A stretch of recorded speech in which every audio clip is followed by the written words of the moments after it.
Hi மக்களே, நான் தான் உங்கள் லைஃப் ஆஃபீஸர். நம்ம இன்னைக்கு ஃபேமிலியோட எங்கே போயிட்டு இருக்கோன்னு பார்த்தீங்கன்னா கொச்சி இன்டர்நேஷனல் ஏர்போர்ட்டுக்கு தாங்க. எதுக்குன்னு பார்த்தீங்கன்னா எங்கள் அக்கா வெளிநாட்டு போகிறா. இவங்களுக்கு பார்க்கும்போது தெரியும் என்னடா இவன் இந்த வீடியோ இப்போ போடுறான்னு. அவள் போய் 6 மாதம் ஆகுது. ஆமாங்க, அது உண்மைதாங்க. அவள் போய் 6 மாதம் ஆச்சு. இருந்தாலும் அவளுக்காக தான் இந்த வீடியோ டெடிகேட் பண்ணுறேன். என்னன்னு பார்த்தீங்கன்னா என்ன தான் வந்தாலும் வெளிநாட்டுக்கே போக மாட்டேன்னு அடம் பிடிச்சிட்டு இருந்தவா சிச்சுவேஷன் காரணமாக கிளம்பிட்டா. அது உண்மைதாங்க. நம்ம எந்த காரியம் லைஃப்பில் வேண்டாம்னு நம்ம தள்ளி வைக்கிறோமோ அதே காரியம் தாங்க நம்மளை பின்தொடர்ந்துட்டே இருக்கும். இது எல்லாரோட லைஃப்லேயும் நடக்கிற ஒரு விஷயம் தாங்க. உண்மையை அவளை கொண்டு விட்டு நான் ரொம்ப ஹாப்பியாக தான் இருந்தேன். லேப்டாப்பு, ஐஃபோனு அப்படி எல்லாம் கேட்டு வாங்கலான்னு. ஆனால் வீட்டு வந்தப்போ தாங்க ஒரே ஃபீலிங்காக இருந்துச்சு.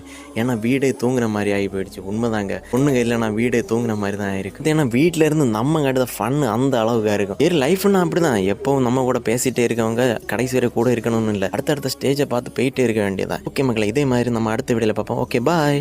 காதல் தென்றல் கூட கடந்து போகும் இப்பயணத்தில்